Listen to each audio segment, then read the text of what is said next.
Good evening, everyone. Welcome to the special business meeting for Tuesday, February 9th. As always, we're meeting tonight on the traditional territory of the Squamish Nation. Squamish,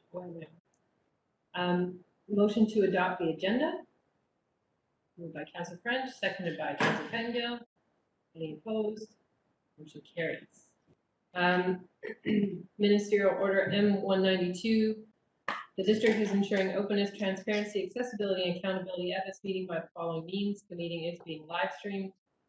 A video of this meeting will be available on the district website for viewing on an on-demand basis. The meeting is open to the public for electronic participation via WebEx. Someone move that, please. Moved by Councillor Herford, second by Councillor Stoner. Any opposed? Motion carries. We have some procedures for electronic meetings that we read out. When council members connect or disconnect from the meeting, if you could let me know so that can be recorded in the minutes. Council members are to identify themselves when they advise the chair they speak by raising their hand if they're video, or simply saying chair if they are connected by audio only. With respect to a vote, council members are only required to state a nay vote. No statements required if you're in favor.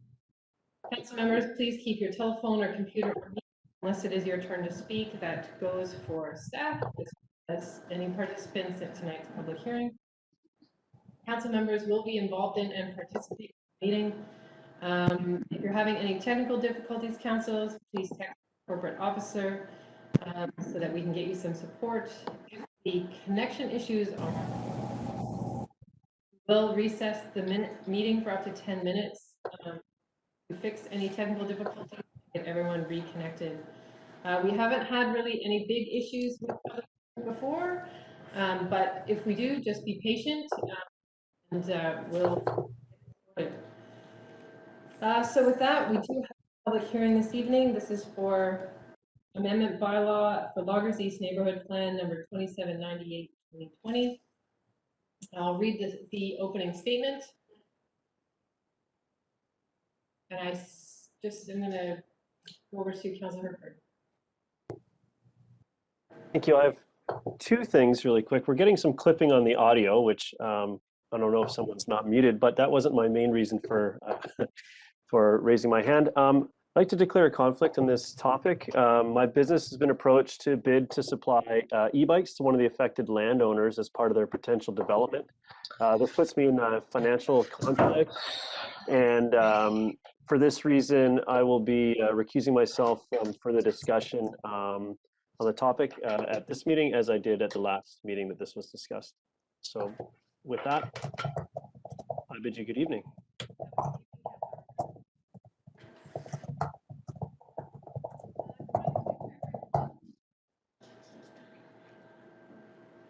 Ms. Stratus, if you could put yourself on mute, please.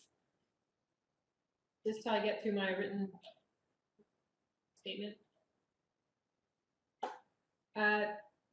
This public hearing is being held pursuant to the Local Government Act requirements to allow the public to present and to provide submissions to council respecting the proposed bylaw. And that bylaw is District of Squamish Official Community Plan Bylaw number 2500-2017. Amendment Bylaw Loggers East Neighborhood Plan number 2798-2020. Everyone present will be given a reasonable opportunity to be heard or provide a written submission. We want to ensure that no one is discouraged or prevented from making their views known, whether speaking in favor or against the proposed OCP amendment. Please ensure that your remarks are relevant to the matters contained in the proposed bylaw. Please note that the public hearing is not an opportunity for members of the public to have their questions answered by staff or by council. Any questions or points of clarification can be directed to staff by contacting the planning department. Please note that this public hearing is being recorded and web streamed live, and the recording will be posted to the district website. Members of council may ask clarifying questions following presentations. Council is here to listen and will not debate the merits of the proposed bylaw with the public or each other.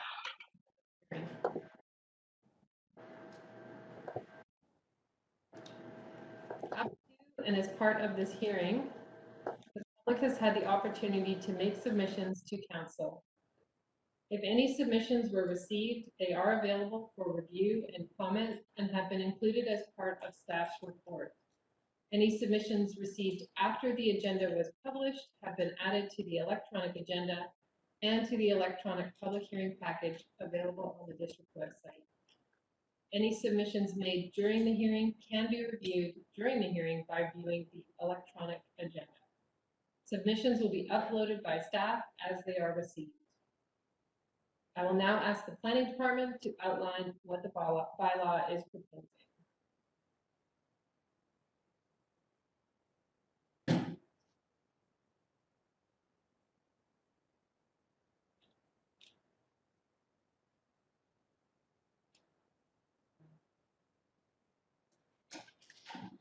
So Ms. Stratus or Mr. Vilniskis, I turn it over to you.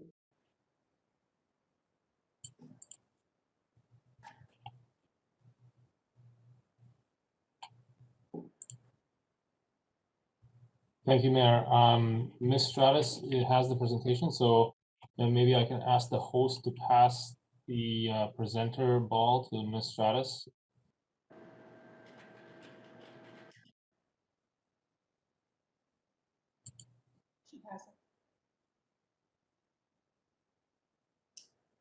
She has that now. Susan, looks like you're on mute. Are you able to hear us?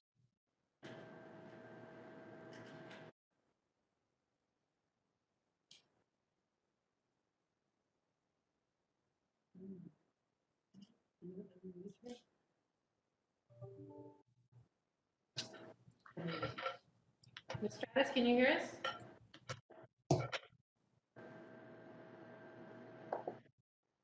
Susan, can you hear us now?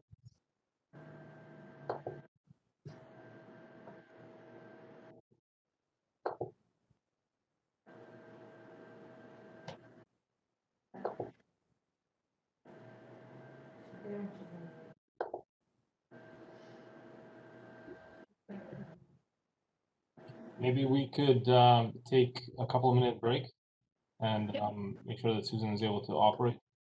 Okay, let's take a 5-minute recess and see if we can get Ms. Stratus connected. Thank you. Live? Okay. So once more with feeling, I've read the opening statement for the public hearing. And so now I think we've got everyone reconnected and ready to go. So I will turn it over to you, Ms. Stratus, for the staff presentation. Thank you. Good evening, Mayor and Council. I won't show my face because I'm afraid I will lose the presentation. So we'll just start from the presentation for the Lockers East Neighborhood Plan.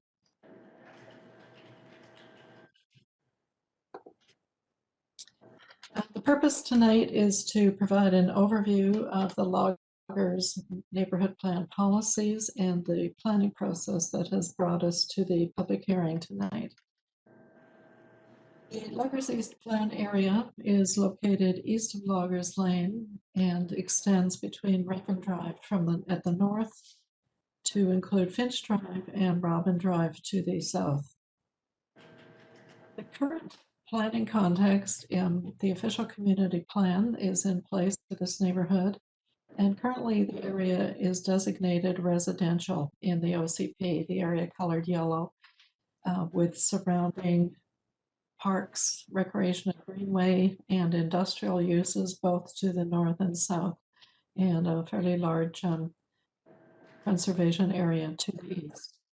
When the Loggers East Neighborhood Plan is adopted, the designations in the neighborhood plan will replace the current OCP designation. Moving on to the current zoning. Currently, it's a mix of residential and rural zoning. And I would like to note that the neighborhood plan, once it's adopted, it doesn't change anyone's current zoning. Any property owners would need to apply for a rezoning development permit application in order to change the zoning. And that provides an opportunity for anyone in the neighborhood to look at any detailed proposals. So the current zoning would stay in place until such time as anyone came forward with a development application. planning process began in 2019 with a number of technical reports and early consultation. In 2020, the review of this information and preparation of the draft plan took place, ending with first reading in December. And in 2021, the plan went through some further revisions, ending with second reading in January. And that leads us in red to the public hearing tonight in February of 2021. The plan is nearing at the end of its the overall planning process.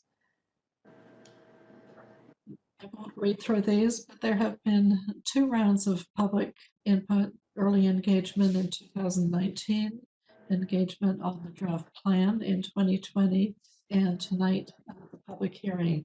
At each of these stages, there was an ongoing website established. Mailouts were sent to residents and online surveys were set up. As everyone knows, as we began this process, we entered into the COVID restrictions. So the form of public input had to adapt to the realities of not being able to hold in-person meetings other than the very first one in 2019. The planning framework for the project is based on what were shown in the large circle as community values, which are really determined by a lot of the public feedback we've been given and the survey results. And in the smaller bubbles, the report on the environment and the slope constraints and drainage conditions are 3 of the important aspects that help determine a lot of the land use policies. And then in the larger teal bubble to the left, the other important part of the planning framework is the broader district goals and policies that are already in place, the OCP, climate action plan, affordable housing policies, active transportation, employment land strategy to keep local employment, and childcare needs assessment. So all of those broader goals are also reflected in the Loggers East plan. Moving on to the environmental values, the map that's shown here is really one of the cornerstones of the land use plan in the neighborhood plan. The areas in red show the riparian assessment areas, the streams, ditches, and wetlands that are known to exist in the neighborhood. And I should mention that the riparian assessment areas, they do look very wide, and in some cases, there may end up being a 30-meter setback requirement, but the red areas shown are the assessment areas. This is really just a flag that the properties are within an assessment area, and at the time of any development application, a detailed site survey involving a legal survey to determine exactly where those streams are, and an environmental assessment on a site-specific basis is needed to determine exactly how wide these stream setbacks will end up being. So this map really should be considered a flag, both for the streams and for the ditches that are shown along the property lines north and south of Finch Drive. So the orange crosshatch areas are additional recommended preservation areas that include a number of environmentally valuable areas in the upland in particular that are in addition to the riparian areas. And the green crosshatched area is a sensitive design area where a portion of the property contains high value environmentally sensitive areas. And again, each of these will be looked at in detail at the time of any development application to determine exactly what the preservation area will need to be. And just to reiterate, the riparian areas that are shown and the assessment areas associated with those are not new. Those have been in place in the district mapping and in the OCP for a number of years. And so any property owner who is planning to develop is already subject to these requirements, which flow from provincial requirements to protect aquatic areas and riparian areas under the riparian area regulation. So the district DPA1 requirements really follow through from provincial requirements. And similarly, the ditches that are present in the neighborhood and that have been classified from highly productive habitat down to minimally productive are also already in place in the official community plan and this information has been brought forward into the Loggers East plan. Moving on to the slope conditions, the second geographic constraint that in this neighborhood are the steep slopes at the eastern end of the neighborhood. And the separate report was done to look at in more detail at just exactly what type of slopes exist. And the green areas are reasonably flat, generally less than 25%. The yellow areas range from 25 to 40%. And then we get into the orange and pink, you're over 40% and into quite difficult areas to develop. So this mapping shows that the areas that are considered developable are, there's pockets of development area, and certainly this area is going to have to be very carefully reviewed if any development proceeds there. There are already current OCP policies stating no single-family development where slopes are over 20%, and possible multifamily development up to 40%, no development over 40%. The Loggers East plan policy does allow on a site-specific basis for the district to consider slopes over 40%, but there are 3 or 4 pages of conditions in the draft plan that the applicants would have to address before any development in those very steep areas would be looked at. Oops, wrong way here. The hillside housing areas for these steep slopes reflect that mapping that was done, that report that was done for this project. And mixed housing is supported up to 40% slope, and the site-specific evaluation is needed in the pink crosshatch areas, which actually encompass much of that upper hillside area. There are geotechnical requirements, setbacks also for safety that are included in the policies. The third condition that was looked at through a detailed review for this project was the drainage and stormwater management. The district initiated an integrated stormwater management plan in 2019 to look at the broader drainage issues in the district, covering the developed areas south of the Malcolm River. The Loggers East Stormwater Review had a number of key findings, which is that the neighborhood is underlain by 2 unconfined aquifers with high vulnerability to contamination, and that the groundwater levels, which are known to be close to the surface, are also influenced by the stage of the Malcolm River and the tide levels of the Malcolm Valley Channel. The eastern part of the neighborhood has high groundwater levels and localized flooding at the low-lying elevations, accentuated during winter months and during simultaneous occurrence of high river stage and high tide. So the forested and vegetation areas in this neighborhood, both in the uplands and the lower properties, are very important to provide important functions for flood protection, erosion protection, groundwater flow recharge, and habitat functions. A model was done by the engineers responsible for the stormwater review, and the preliminary model results showed that there's a significant impact of future development on stormwater runoff due to loss of vegetation and increased impervious surfaces. So with the low potential for infiltration, the stormwater management practices recommended in the plan policies will need to combine infiltration-based practices with subsurface or other types of on-site storage. And I guess maybe just to add to this is the goal here is to prevent the district having to invest in extremely expensive off-site infrastructure to manage the stormwater. Instead, the intent is to use the natural assets to try and manage this locally. So the Loggers East plan has a number of guiding principles. I won't read through these, but these are the backbone to the more detailed policies. And I think the importance of guiding principles is if any of the policies don't completely address the situation that comes up, you typically turn to these guiding principles to guide that decision making.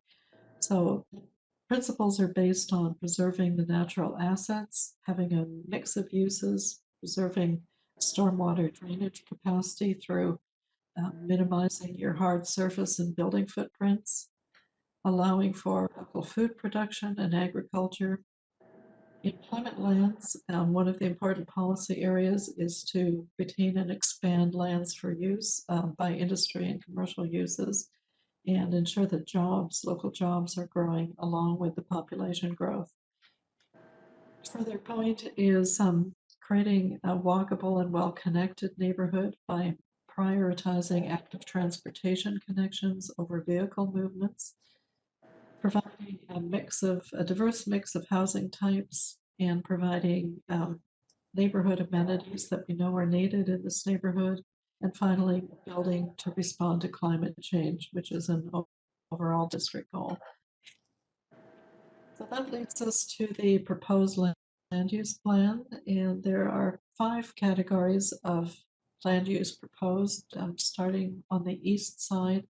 The conservation areas encompass the steep slopes and the environmentally sensitive areas I mentioned previously.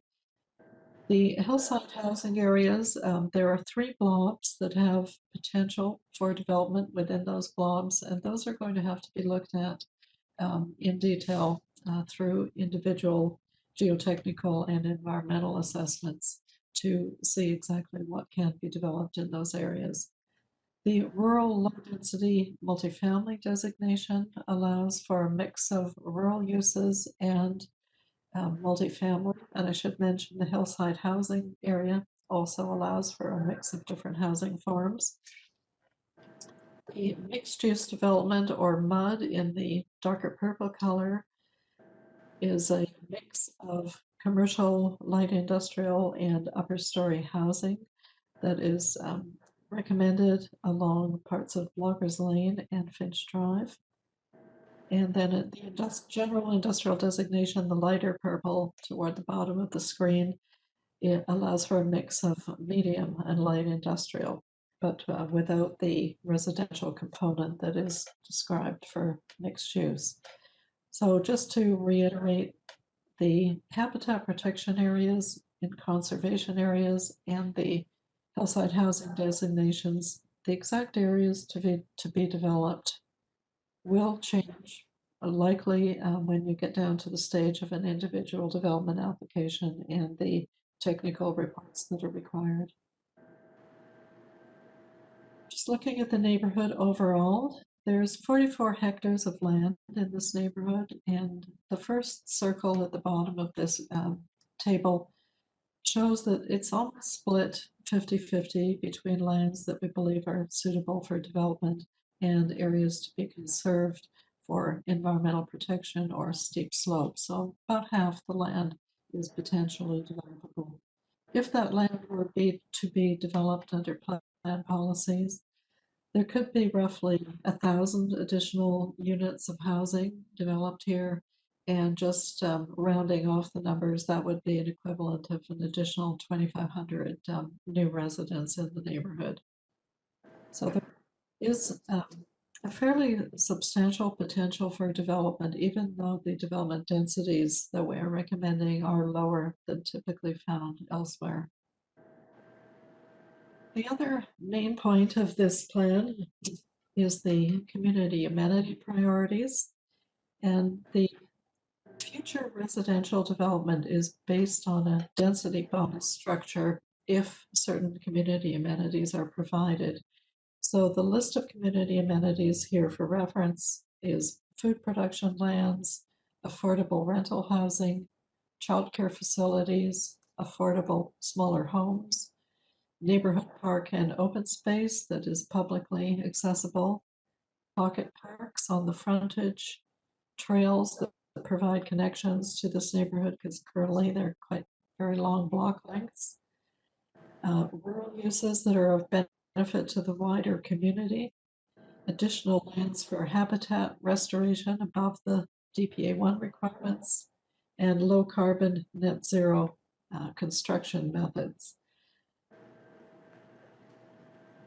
And I won't read through this, but the housing potential in this neighborhood is based on a density bonus structure that starts with a base density of 14 units per acre and increases up to 21 units per acre, or possibly more, depending on which of the density bonus structures are provided in the development application, whether the developer chooses to provide environmental protection or additional open space, rental housing, or meeting climate change targets, or some combination of those various density bonus provisions. So this is meant to give some flexibility to reflect the different conditions and goals of different property owners in the neighborhood. A couple of minor plans have been made to the plan at second reading based on the previous council meeting. These are relatively minor. Page 16, we corrected the width of the hydro corridor based on a referral response, and it is actually 98 meters, not 90. The density bonus table was revised to include the word substantial portion being activated as agricultural use. We've corrected the reference to the district's employment space and lands model. And on page 42, the energy and climate change policy was reworded that to qualify for the density bonus, the low carbon energy sources are to be the exclusive energy source in the development, and then at least 2 of the additional targets are provided. So those were the items discussed at the January council meeting and have now been included in the plan. So that ends my brief presentation to give an overview of the plan. So I will turn it back to council. Thank you, Ms. Stratus. So we'll be going to the PowerPoint now.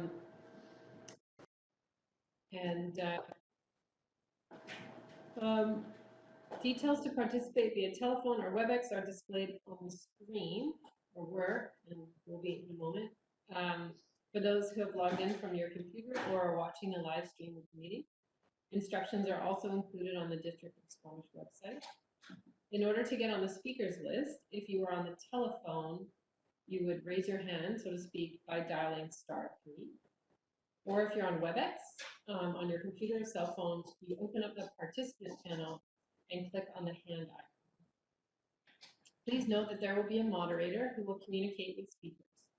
When it is your turn to speak, you will receive a voice prompt via telephone or a dialog box if you're on WebEx. Please remember, after you have made your submission, to put your hand down. So if you're on the phone, it's *3 again, and if you're on WebEx, you just click on the hand icon once more. It's really helpful when you put your hand down so we know that you haven't put it up a second time, or if you do want to speak a second time, then we know that that's the case. Please note that due to the most recent public health orders, we haven't been able to provide in-person attendance. We were doing that prior to these public health orders at Brennan Park, but that's not available tonight. Please commence your remarks by clearly stating your name and address or neighborhood. Please note that speakers will be given up to 5 minutes to address council in order that everyone has the opportunity to speak this evening. If you reach your 5-minute limit and you still have more in your submission, I'll just ask you to wait until the other speakers have gone through the list, and then you can speak again. We can't use the chat function, so you can't make any submissions or put any questions on the chat function. However, if you're having technical difficulties, you can send our host a message, and we'll get in touch with you and try and sort it out. So with that, while we wait for folks to raise their hand, I will just ask council if there are any clarifying questions they have at this moment for Ms. Stratus. Councilor Pettinger. Thank you. I had a question about, I can't remember what the exact label is, but it's something about proposed trail, and it shows a trail in a couple spots. And I'm just wondering if staff can clarify, is it our desire to have a trail in those specific places, or is it just more speaking to, in general, we would like more trails throughout this neighborhood?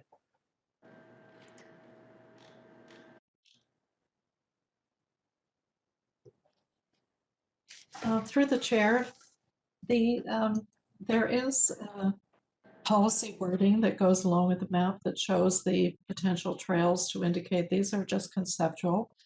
The idea is to try and get some north-south linkage between Finch and Raven Drive. But the exact location of any trails will be negotiated during any development applications. And there is actually a note on the map to that effect. They're really just meant to be conceptual to indicate the desire to have some linkage.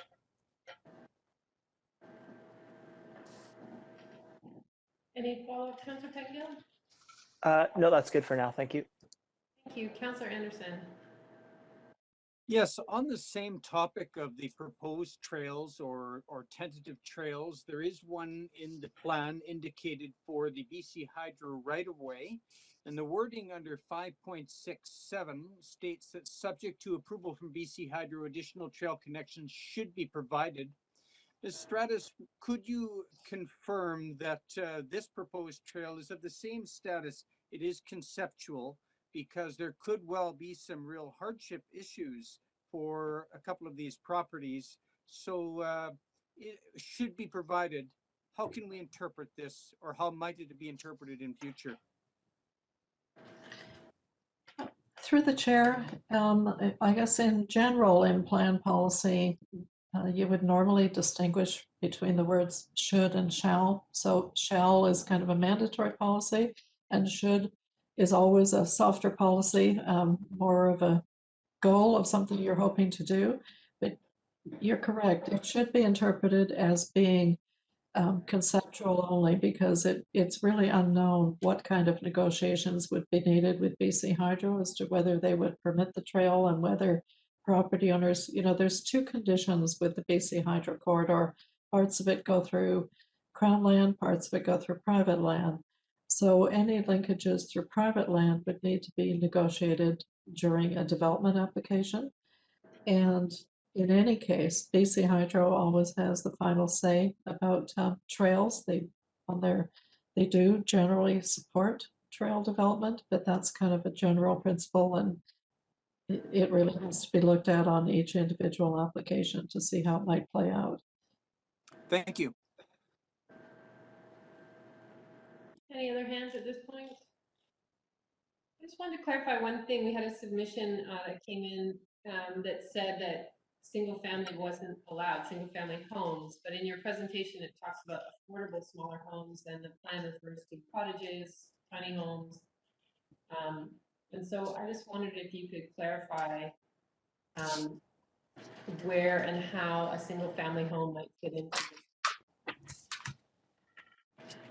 Yes, in response to that, I'll don't know if I can actually find the policy while I'm answering, but there is a range of housing types permitted both in the rural multifamily and the hillside housing areas. And those include small cottages that are relatively small. But I think in follow-up to broader OCP policy, the district is not supporting new single-family development as the sole form of housing.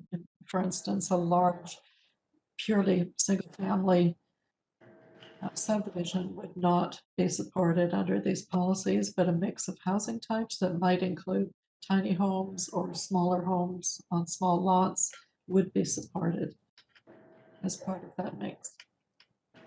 Thank you. Just a reminder to the public, if you wish to speak this evening, *3 on your telephone, or open the participant panel on WebEx and click the hand icon. And if you're having any technical difficulties, you can get us.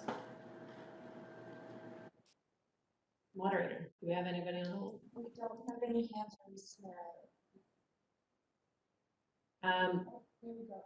Sorry, got one now. I'll come back to you, Council. Thank you.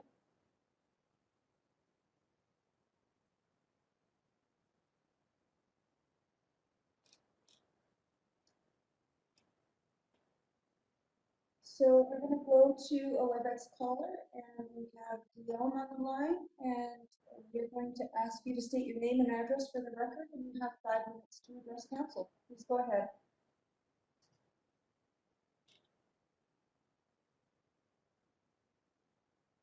Guillaume?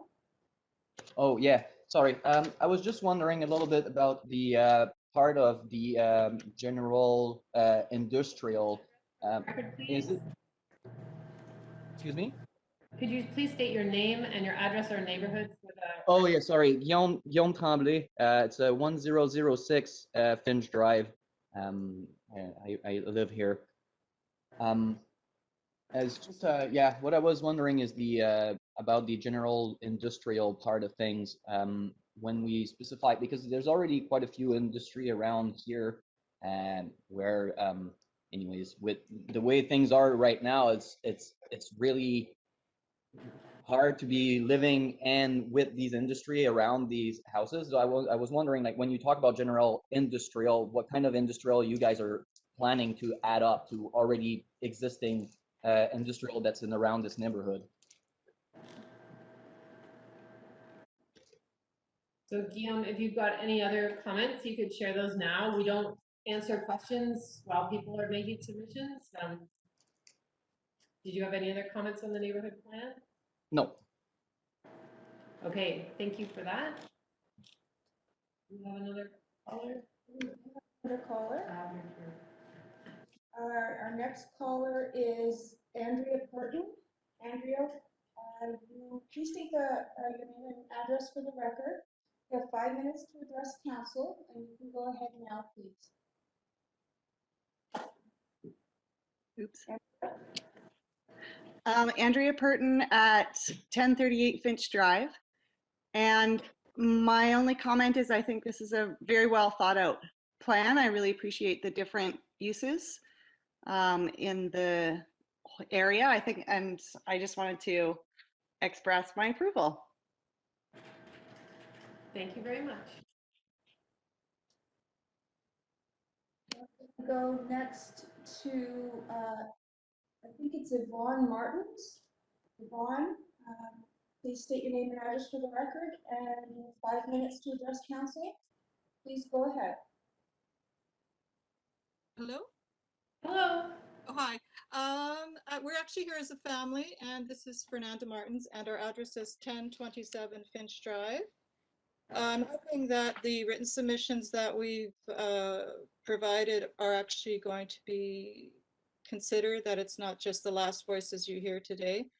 We have many concerns about this proposal. Big concern is the water management, and something that's come to our attention more recently is this hillside development, given all the blasting that we've been witnessing over the last couple of weeks. It seems very violent and destructive. I'm very concerned about the impact any future hillside construction is going to have on the houses on the plain below, and particularly on the water management. I would insist that there be assurances that there will not be any detrimental impact, and that if there is, that there will be compensation and remediation.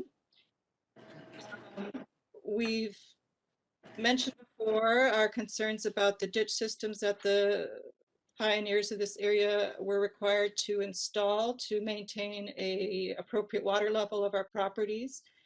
And we don't feel the city has been given us the support to maintain those, to do an adequate job.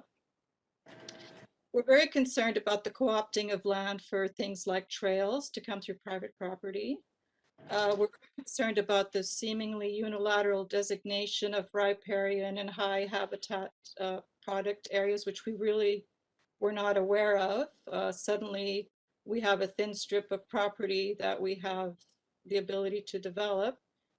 We're also very concerned about this imposition of an agricultural reserve, which really doesn't seem to be a necessary aspect to this neighborhood. Also very concerned about, and I don't think it was really clear from what Ms. Stratus just said recently about the mixed use housing. It seems that there may still be an opportunity to build a normal family sized dwelling, but from what I was reading in the plan, that doesn't seem to, it doesn't seem clear, but we would object to the restriction of home size to something less than 1,000 square feet. You know, we have an existing neighborhood that has decent, modest family homes in place, and this is a whole transformation of an existing neighborhood. It just doesn't seem a reasonable approach to take. And a big concern is the gas pipeline that is being proposed to run down Finch Drive. We already endured the huge inconvenience of the first pipeline coming through, and now it's a huge danger introduced into our neighborhood. I don't see any support from the city in protecting the neighborhood in this respect, and really object to pulling a road through from the Valley Cliff neighborhood. It's complete opposition of the kind of neighborhood that you're proposing. So thank you. Thank you for your submission this evening. And we do have all the letters. They were part of the agenda package. Just so that people know that if you've submitted written comments, they are part of our agenda package. We're going to take a phone caller. We're going to ask you that when you hear the message, you are unmuted to state your name and address for the record, and you'll have 5 minutes to address council. So you can go ahead now, please.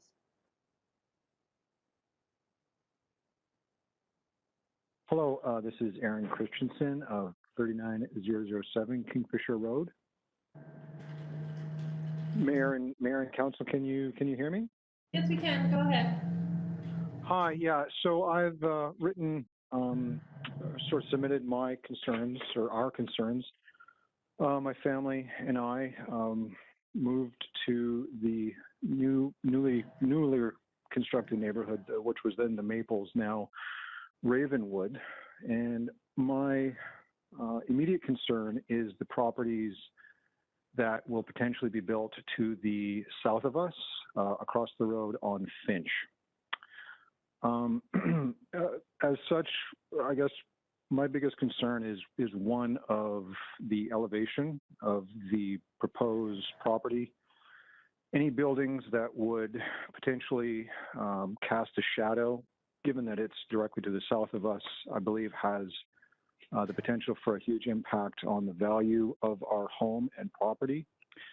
And interestingly, sort of given the concerns regarding the, environmental and sort of climate change position that the city has, I believe any newly constructed homes that would have the potential to cast a shadow across an existing residential home is not something that can be sort of tolerated as a sort of general guidance within the community in any future development, simply because, and it may please council and the community, anyone listening, to know that just on Kingfisher alone, there are no less than 3 homes currently built with solar panels on their roof.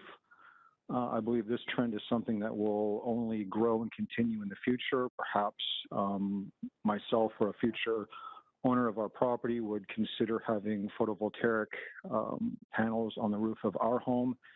And I would wish that the council, mayor, and would consider ensuring that anything built across from us is not going to built at such a height that a shadow would be cast across and onto our neighboring property. Similarly, I would like the mayor and council to please consider that the homes built as part of the original Maples development, those that are along Finch, they range from about 9, the oldest being 9 years old, that being our home. We're the one on the right on the corner of Loggers Lane and Finch, and the newest ones that were only just finished, I believe, around 5 years ago. And given that the proposed plan as it is right now is a considerable departure from the only most previously approved plans, that any sort of transition sort of takes into account and considers the legacy of previous, of more recent plans as they were originally built. In other words, if you're going to be a homeowner and you're going to make that investment into a neighborhood, you want some assurance that yes, things may change, but they're not going to potentially change so drastically that you're not going to see 5, 6, 10 years of time to enjoy your investment before what you originally invested in is just changed completely. So that is all I wish to say. Thank you very much. Thank you. We don't have any more hands at this time, so I will go to Council Pengel if you have any. Yeah, thank you. There's in some of the written letters we got and so on, and I think some of the verbal comments so far, there's been some questions about the riparian areas and concern that some of the ditches are not actually fish bearing. And there's a comment that those conservation areas are more of a flag for further investigation to see where you can and can't develop. So just would like some clarification from staff. If you're in the flag zone, so you get a qualified environmental person to come in and they find it's actually not fish bearing, what happens then? Does the conservation area still hold? Do you go, is it no longer, you're no longer restricted by riparian restrictions, or what's the process there? Sorry. Let's turn my timer off. Go ahead, Mrs. Sheehy. Thank you. Through you, Mayor. So if a ditch is found to be non-fish bearing, it's still considered riparian if it's connected by surface flow to fish habitat. And this is under provincial regulation.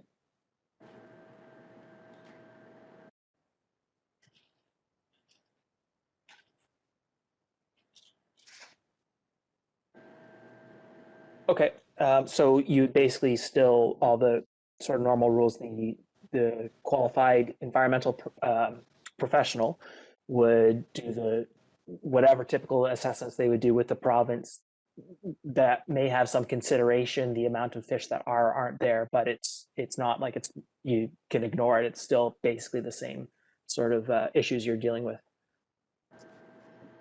That's right. So I'm not sure if you can hear the echo, but there seems to be an echo on my voice. Okay. So if it's non-fish bearing, there's still setback required if it is connected to fish bearing habitat. But the setback would be reduced. So yes, there would still need to be a qualified environmental professional who prepares an assessment report, and it gets submitted to the province and to the district. Okay, thank you. Any other questions from council this time? None. We do have another caller. We're going to go to Michael Orr, your next speaker. Please state your name and address for the record, and you have 5 minutes to address council. You can now go ahead. Mr. Ward, can you hear us? Mr. Orr?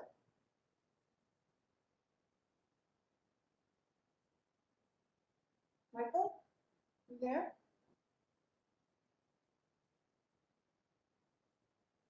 Okay, we'll come back. Michael, we won't lose you. We'll come back to you in a moment. And we're going to go to another phone-in caller. Caller, when you hear the message, you are unmuted. Please state your name and address for the record, and you have 5 minutes to address council.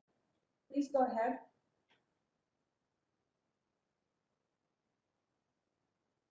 Hello, my name is Constance Wiley. I live at 1270 Victoria Street, and I'm phoning in on behalf of myself, but I would like to mention that I have been working with the Squamish Food Policy Council and the Squamish Climate Action Network, and have previously put in some input on the plan with regards to the agricultural zoning. So I do want to acknowledge that it is a really complex area that you're working with, and I think you've done a great job overall of trying to meet a lot of differing demands and aspects of the area. I'm overall like happy with where it's come to with the agricultural zoning requirement or option. It would be nice to see the 40%. I think it wasn't highlighted well that as a standard, open spaces are already 30% of a property is already dedicated to open space. And so a 40% increase, or a 10% increase to a total 40% isn't that significant of a change from what is standard.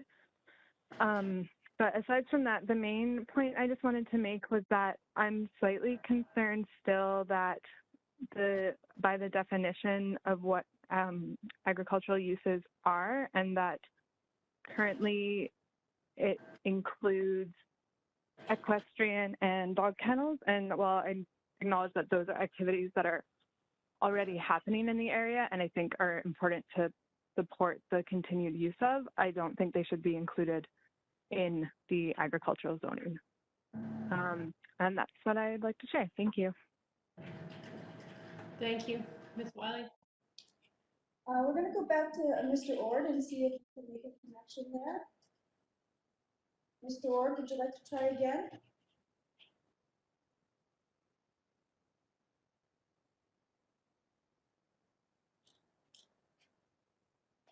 Okay, we'll come back again. We'll try one more time. Oh, we'll try until we get you online. We're going to go to another phone-in user. Caller, when you hear the message, you are unmuted. Please state your name and address for the record.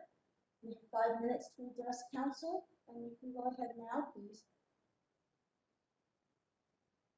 Hi, good evening. Can you hear me? Yes, we can. Okay. Hi, good evening. My name is Todd Kion. I live at 1033 Raven Drive. I've been a resident here for over 16 years. I just wanted to reinstate our support again for this neighborhood plan. From the beginning of this process to where it is now, it has come a long way with the open houses and the surveys. Council and planning have demonstrated that the community's input is important. I also believe by adding the bonus density to this plan in exchange for amenities, it's a very positive step for the area, and I think for future areas, I think it's a good plan. My only issue, however, is the 2-lot requirement. If you're looking at the area plan, there is very few areas where more than 2 lots could be put together because of setbacks and riparian areas. In the event that one day my neighbors and I decide to sell and move on to retire, our 3 lots would be better packaged to provide some of the more amenities the district is looking for. I think at the end of the day that you guys, everything here has to go through rezoning, and you know, at the end of the day, you guys have the final say. So I think by allowing more than 2 lots together, I think you're going to get a better package. Once again, I just wanted to say I do support this plan, and thanks again for the opportunity to speak tonight. Thank you for joining us this evening. Are the instructions up? Like, can people who are watching the stream see them? Not Just at the wanna make sure. moment. You can take a minute and put them back up again. Uh, mm, I'll come to you in a moment, Ms. Stratus. Nice to see you, by the way. I see you got your video going. Is there another caller? Just Michael Ord with his hand up again. I think we'll give him another try. Okay. Third time lucky, maybe? We're trying here. Can you hear me? Yes, we can. Oh, yes, finally. I don't know what's happening, but in any event, thanks for hearing me out here. I wrote a written statement here. You might have heard my name, Council and Mayor. Before, I've sent a few emails and I've been in contact with the planners involved with this project as well. Dear Mayor and Council, thank you for the opportunity to speak tonight. My name is Michael Ward. I'm a real estate appraiser and part owner of 1001 Finch. Although I do not live in Squamish, I grew up in Squamish and my parents still reside in Squamish. My family has lived in Squamish for over 45 years and I've worked in Squamish on over 150 commercial valuation assignments in the past 18 years. I've tracked the way Squamish has grown over the years. I've looked at several of the commercial projects that have been proposed and have been completed. And I'm basically speaking tonight because I have a concern about the designation for the property that I am part owner in, and that's at 1001 Finch. The proposed designation is mixed use. As part of that mixed use designation, it classifies it as having no more than 40% of the gross floor area of any development being residential, and 60% has to be commercial. I have watched Squamish literally grow up in front of my eyes, having been born there and actually growing up there as well. And then I have the privilege of working there over the last 20 years and seeing some of the challenges that they faced, the district has faced, and how it's developed. It's changed a lot from when I grew up. I've seen a lot, not only in Squamish, but also in the Lower Mainland, on how the Lower Mainland has grown as well. Some of the challenges that Squamish is facing today are actually challenges that the entire Lower Mainland is facing. So I do feel like I have some expertise in this type of thing, especially the commercial component. A lot of people don't necessarily understand commercial real estate and the dynamics of it, or the economics of it, and how things are planned out. So my main point here, like over this entire process, I've actually been voicing my concerns over the mix, and I've submitted comments at every survey opportunity that has been provided. I verbally communicated to Ms. Stratus and Jonas on numerous occasions about the mix. I've also voiced my concerns to council in a couple emails and tried to explain on what I have been seeing and what I am aware of. I do have access to information that a lot of people would not typically have. I want to thank Councillor French for actually responding to my emails and acknowledging my concerns. Unfortunately, I still feel like none of it has been kind of recognized. With that said, I don't want to sound like a broken record, because I have indicated my concerns over this whole process. And I do understand the need for the community to have more commercial space, both in the district and also in the neighborhood. But the proposed mix of 40% residential, 60% commercial is very, very unusual. I honestly cannot think of another building that has been constructed in the entire Lower Mainland that would have a similar mix. It would be literally considered like a white elephant if you built something like that. My concern with such a mix is really the absorption of, and at the end of the day, the financing that you would require to build such a project. The absorption is specific to second floor space, third floor space, and fourth floor commercial space. There has been some new second floor commercial space that has recently been developed in the Denville area north of the industrial park. It's been available for sale for a while. They've had little to no interest in it. And the owner of the property will likely end up sitting on it for a while. We'll find out exactly how long. I know there's other second floor space in the community. More recently, the main development has some second floor space. The difference there is you actually can drive up to that space because of the parkade. A lot of, historically, the absorption of second floor space has been difficult. Most tenants prefer direct access ground floor space. And with that said, almost every development that has been approved and built in Squamish in the last probably 20 years has been, save for probably the Cornerstone office development, has been, it would have commercial at grade and then residential above. Even the most recent developments that have been considered in front of council, the Anthem development down the road, the Hunter Place development behind Squamish Station by Axiom, the Salterra development on Cleveland Avenue opposite the studios and the brew pub. At your 5 minutes, can you wrap up, or you can always come back again? I'll give you maybe another 30 seconds. Okay, I'll wrap it up here. The Target development, all these developments have had 30% or less commercial space in what they're dealing with. The big issue is the absorption of office. There's additional concern with how the world has changed with COVID. Downtown, they're having major issues with leasing, new developments, new office developments, and that was probably one of the more buoyant markets in all of Canada.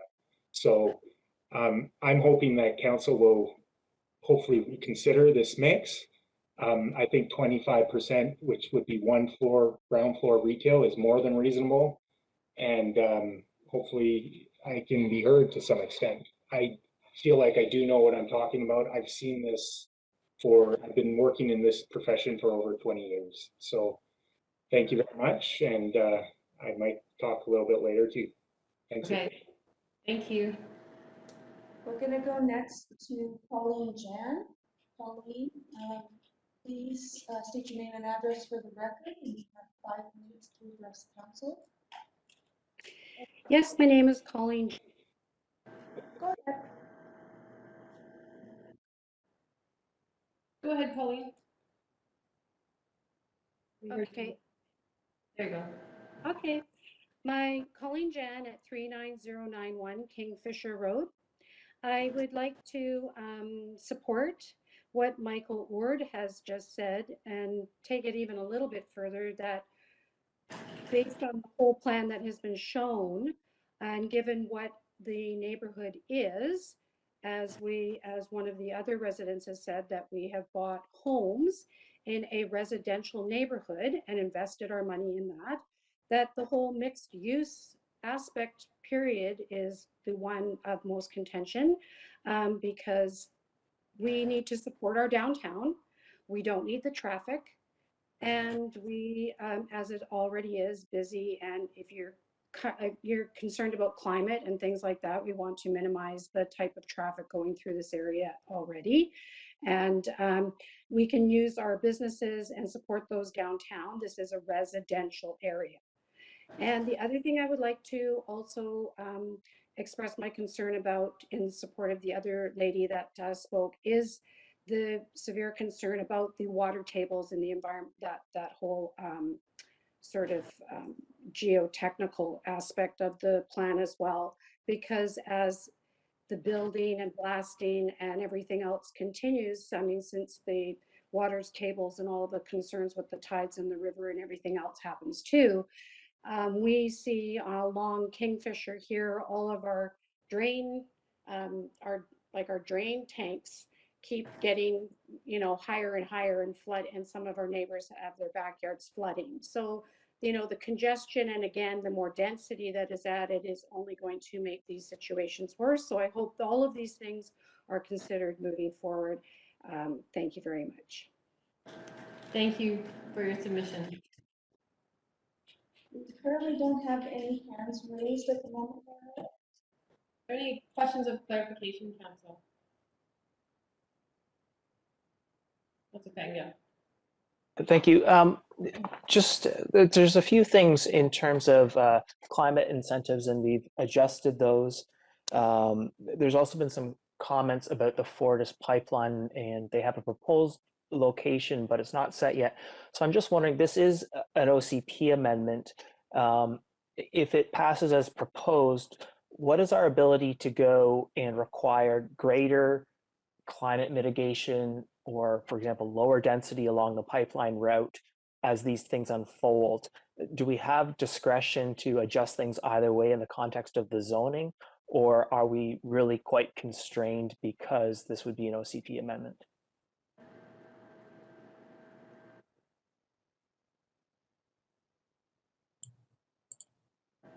Who wants to take that? I can answer that question. Thank you. Go ahead. Through you, Mayor. So that's correct. It is an official community plan amendment. So the land use plan and the policies will get attached to the OCP. That doesn't mean that it changes the zoning. So when the rezoning application comes in, we have to make sure that the rezoning application does not trigger another OCP amendment. And so it has to be aligned with the OCP policy. But there's still quite a bit of flexibility. You know, the plan doesn't prescribe things like setbacks or the exact type of density or type of housing that has to be. It prescribes kind of things that we don't want to see in the policy, but there's still quite a bit of flexibility at the rezoning stage. So if I might follow up, and for example, if Fortis decides to proceed, they put the pipeline there, we decide the risk is too high, but this neighborhood plan has passed, will we have the ability at that point to say, well, actually, we don't want multifamily along there. There's too much risk, so we don't want to rezone to multifamily after all, or are we sort of obligated to provide that zoning because it would be in this now passed neighborhood plan? Through you, Mayor, no, it doesn't obligate the district to approve any rezoning. What an OCP policy does, it doesn't allow the district to approve a rezoning that's not consistent with the OCP. If I'm explaining myself clearly, so it's more about what. It doesn't mandate the district to approve anything, but it does mandate that if we do approve something, it has to be aligned with the OCP. Okay, thank you. Councillor Stoner? Yeah, I'd just like to seek clarity on a point that was raised around the definition of agricultural and including in particular dog kennels and boarding in the Loggers East neighborhood plan, where that is different from our definition in the zoning bylaw. And so I'm just curious if staff can speak to the reason for inclusion there. I will let Susan speak to that.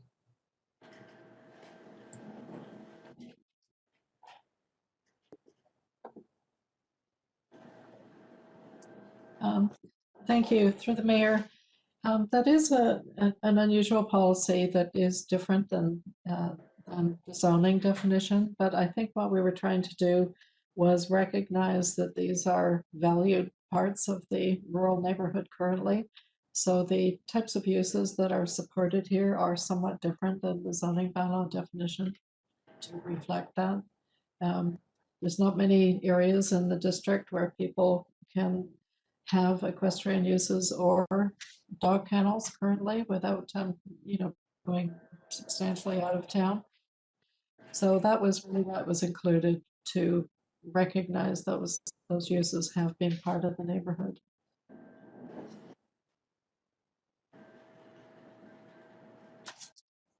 Any follow-up, Councillor Stoner?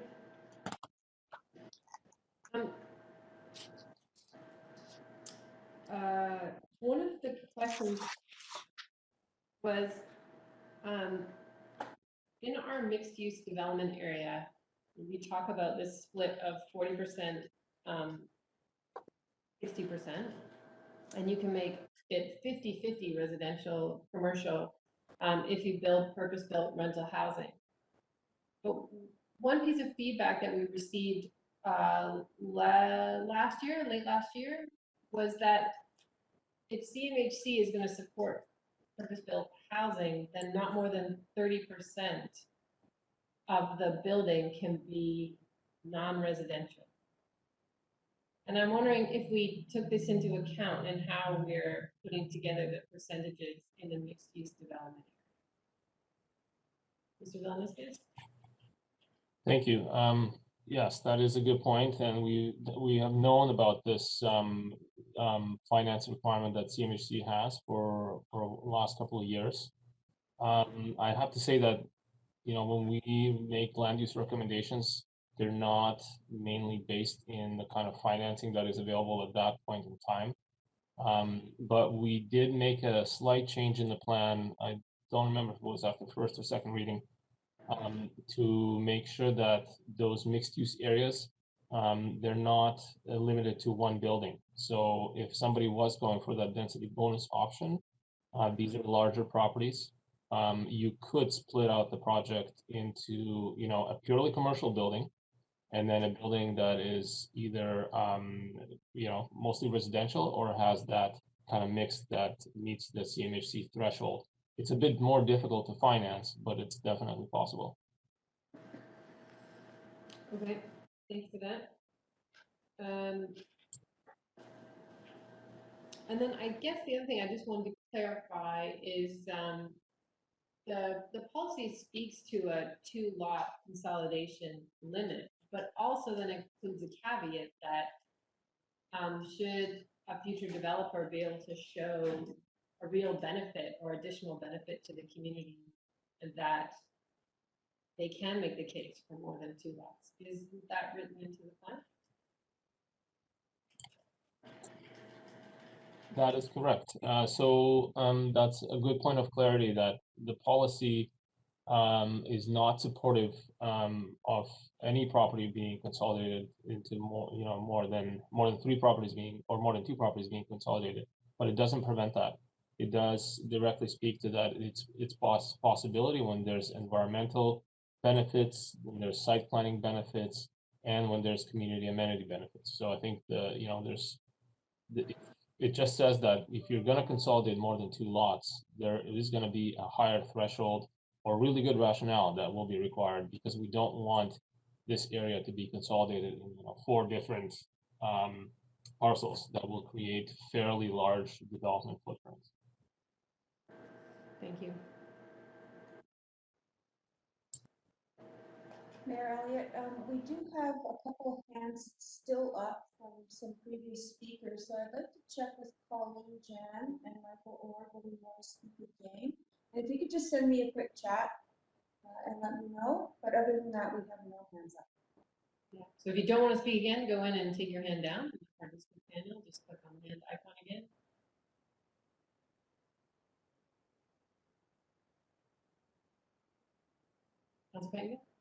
Yeah, just while we're waiting, and I think the previous answer from Mr. Valniskas will answer this question, but someone asked about solar panels and shading and so on, and I take it that there's nothing in this neighborhood plan that automatically gives you the right to build to a building height that would obstruct panels.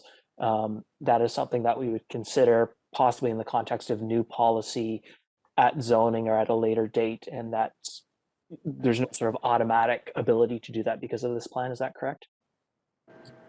Through you, Mayor, that's exactly right. So we would normally look at shading analysis and the impact on adjacent properties through the rezoning process.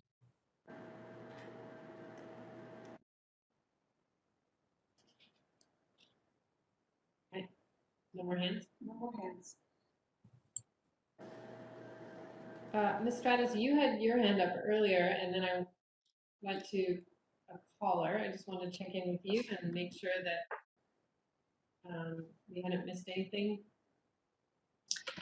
Yes, in response, I was going to address the 2-lot consolidation comment that had come in, but Jonas has clarified that, so I'm done.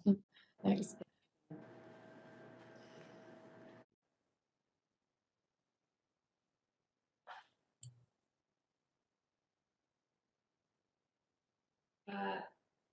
If there are no further speakers, I'm just looking at our moderator, no hands up, no callers.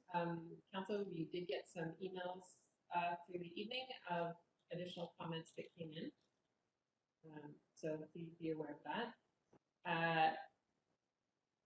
So don't see any further speakers. I'll ask council if there's any further information that the planning department might provide in response to any of the comments or questions raised by the members of the public, if any, at this point.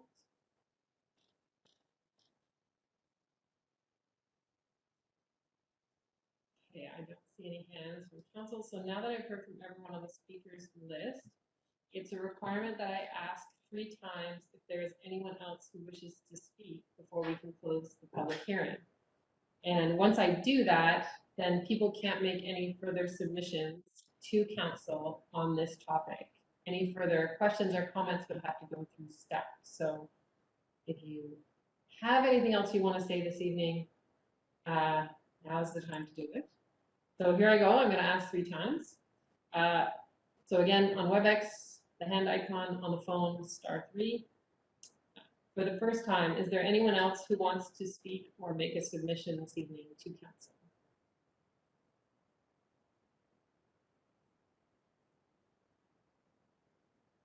For a second time, is there anyone else who wants to speak or make submission this evening?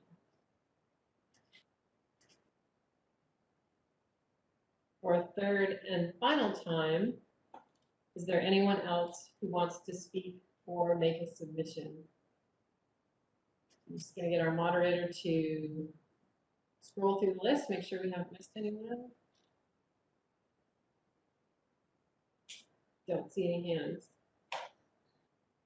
Please note, council members are not permitted to receive any further submissions or hear either a proponent or opponent to an application once the public hearing has been concluded. So this means we can't speak to you out in the community or receive any emails or phone calls on any of these bylaws until a decision on the bylaw has been made. Any and all communication from this point forward must be channeled through to our staff. If there are no further speakers, see any hands here? I declare the hearing closed. Thank you very much for your submissions. Thank you to the public who participated this evening on the live stream and also listening in, and those who asked questions. It is a different way of doing things, and we certainly appreciate everyone persevering and connecting with us through WebEx and on the phone. I do appreciate it very much. I want to thank staff for their work in preparing for this evening as well, and the staff here that have been helping to make sure everyone can get connected. So as we usually do, council, we do give the option for a third reading. It is not a requirement. That is based on whether council feels it needs more time to weigh the information they received this evening and read any later submissions that came in. So it is really up to council about whether to move third reading or defer it to a future time.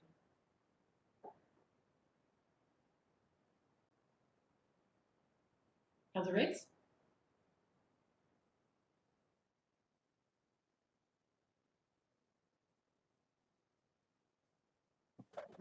Find the mute button.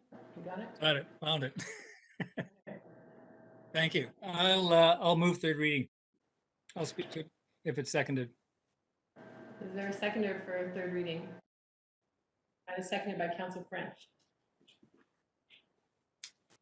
Go ahead, Councilor Riggs. Thank you. And I moved this, this as was noted by one of the speakers, this plan has evolved considerably since the beginning of this process, based significantly on public input and also on a couple of sessions through council input. And it's got to the point where I can support it. Initially, I had some concerns, and I think I'll commend staff for this and the public, really. They have largely been satisfied and dealt with. I think the important thing here is to keep in mind that this is a fairly high-level plan. This is not a rezoning. And I read through the correspondence, and one of the concerns of a lot of people are concerns that actually might be resolved in the zoning process if their properties ever did redevelop. When a closer look is taken at riparian areas, for example, the actual location of trails, things of that nature are yet to come.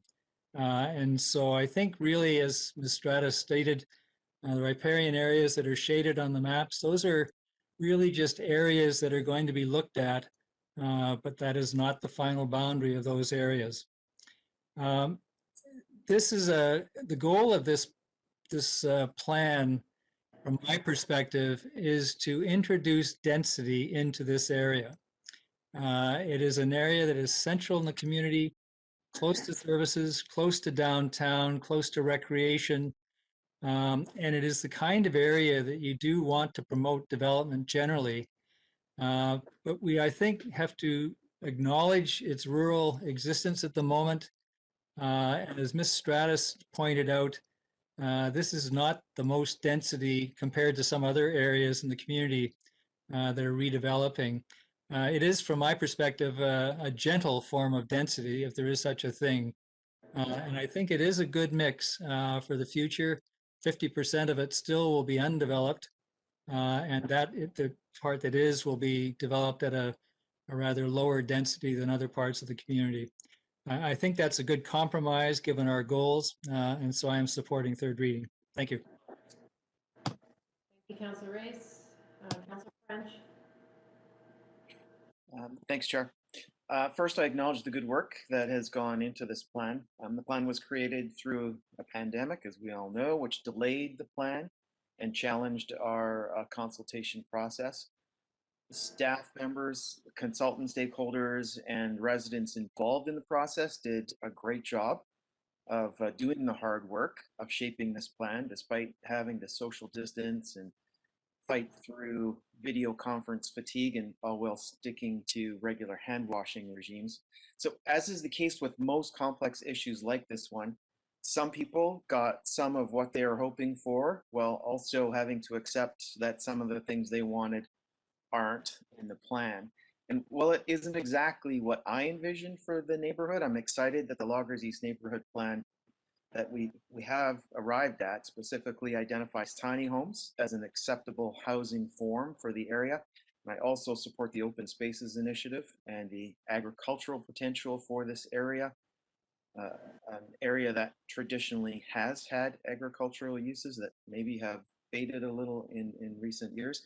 I believe this area is underperforming from an agricultural perspective, and I look forward to it reaching its potential and being realized by creative landowners who have agriculture and open space as their priority. I think we have a vision that works. I'll be supporting. Thank you. Thank you. Comments? Councillor Anderson, then Councillor Stoner. Thank you. I will be supporting the plan as is presented for us at present. I do have some serious concerns, however. I think that the matter of the mix of commercial to residential is something that is a concern, should be for us to watch. However, I think it's a general one that applies throughout the municipality, and through our employment lands analysis that is ongoing, I hope that we can find a clearer picture as to where we're going, and this will evolve over time, including the market. But it is something that I believe that we should be carefully watching. Secondly, we have some properties that are going to be hardship cases, in my view, and this is due to some of the expectations that we have placed on in the land use plan. So I trust that our staff will be suitably prepared to offer guidance and support for landowners as they approach to development applications and rezoning to how to address these. And some of that information is available, and we haven't perhaps teased it out for some landowners, but in our DPA guidelines, there is provision for hardship cases, laying out a pathway. So this is important for us to keep in mind for some of our landowners here that will experience frustrations and genuine hardship. I think that we have learned a lot in this process. It's been onerous, but this will, a process as we have brought it to this date, will serve us well for future neighborhood plans. Thank you. Thank you, Councillor Anderson. Councillor Stoner. Thank you. Through the chair, I will be supporting the motion on the floor and third reading of the neighborhood plan. I think as it's been stated and was clearly articulated at the beginning of staff presentation, this is an OCP amendment that really adds a schedule to the OCP to provide high-level policy guidance on how this neighborhood will develop over time. It is not a set of rezonings. That level of detail is still to come on a parcel by parcel basis if and when owners choose that they wish to develop or rezone. I think sometimes it can be difficult to tease those two things apart, and it's always nice to have more information and more detail. But we will get there eventually. This plan is really about the high level guidance and the vision of what we hope to see in this neighborhood. And from that perspective, I think this plan really does strike a good balance. It's trying to balance a lot of things. It hasn't been easy to get here. In particular, seeing such a high value on the natural assets, I think, is such a key component of this neighborhood. Knowing some of the stormwater management considerations and challenges that I think have really defined the foundations of this plan. And I think that was a really valuable asset going into the development of it. And then you layer on top of that the climate action goals, the affordable housing and the employment lands, active transportation. There's no doubt that we're trying to do a lot, but I think we've reached a good mix. And so I'm happy to support the plan where it is.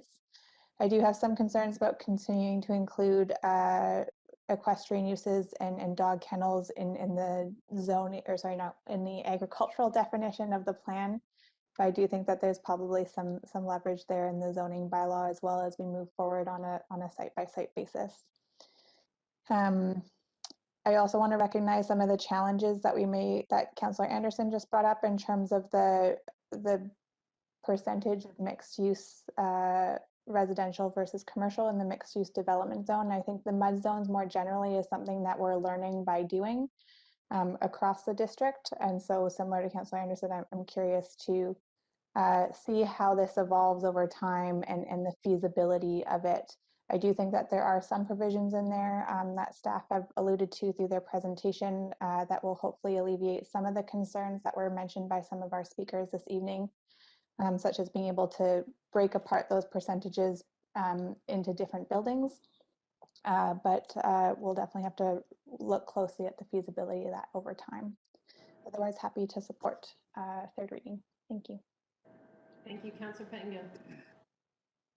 Yes, thank you. And I'm actually not sure how I'm going to vote yet. So you might have to listen to me argue with myself for a couple minutes. I would like to acknowledge this plan has come a long way since we first saw it. And I've had a number of concerns. Some of them have been addressed. There's other ones that are still outstanding.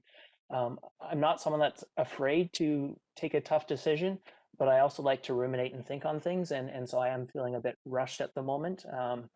And so that's part of my uncertainty. And regardless how I end up voting at the end of this, I may very well change my vote at the next one. So take that for what it is. A few things I want to touch on. Yeah, the agricultural piece, the dog kennels and the equestrian has been still a bit of a niggling concern for me in terms of that definition. So that's a piece I would have liked to have thought about a little more. I know I've raised in the past a lot of concerns about the hillside development. There's a lot of things I really, really like about it. But I am concerned that if we require or even allow a lot of parking, then we may be working against our goals. And so if that isn't there, I think this could really align well with what we're trying to do. And I take some of the points about this isn't the place to deal with that. But that's one of the things, and the primary driver for my concern there, I think. I appreciate some of the concerns about the employment versus residential mix, but I do very much feel that given the climate crisis and some of our concerns with livability and not building car-centric places, I think we really need walkable employment and services. And downtown is close, but it's not close enough for walkable in my book. And so I think, I don't see historical development, which is really often presumed commuting, as necessarily the model we want to follow. And so we are maybe trying a new model, and it may struggle for a bit, but I think it's important that we look to that. So I appreciate the mud zone and some of those ratios. I am very concerned that if the Fortis pipeline proceeds, that from everything I've seen, it will place residents in a lot of this area at a much higher risk than we would allow for in the Cheek-Eye Fan or with our integrated flood hazard management plan. At the same time, I don't think we can just sit on our hands waiting for other people to decide what they aren't going to do. But I guess my preference would be some sort of explicit reference that we may have to change course if Fortis does in fact proceed to go there. I hope in the interim we really push them not to do that. And I maybe take some comfort that we could address that in the zoning and not build out densely if a pipeline does go through there. I think it is a real, very happy to see the changes on our requirements for the climate-related density bonus, and that I think it's a kind of a big deal that we are requiring zero emissions buildings to qualify for that, and that's something I'm very pleased of and sort of proud that as a community we're able to get there. And then I have spoken about it, had trouble articulating it until very recently, but I do feel like there's a fundamental gap between what I'm seeing articulated as a requirement in our climate action plan and some of the analysis we've done here. And I don't know that it doesn't align, but I haven't seen that analysis. And for me, I'm looking for that consistency. I believe that accountability is something the climate action plan requires us to have. And so that's a piece that leaves me without being fully comfortable that we're hitting our targets here. So those are some of the things that are bouncing around in my head, and I'll let the mayor speak and try and sort out how I'm going to vote this time. Thank you. Thanks, Councillor Pettingill. I'll support third reading. I think this is an interesting and challenging first neighborhood planning exercise for us to tackle. And I think it took a bit longer than any of us suspected, and with all the technical reports and then throw in a pandemic. So I just want to thank all of the residents in the area that participated, because this is an exercise in listening to the folks who are there today and then trying to imagine your own neighborhood in the future.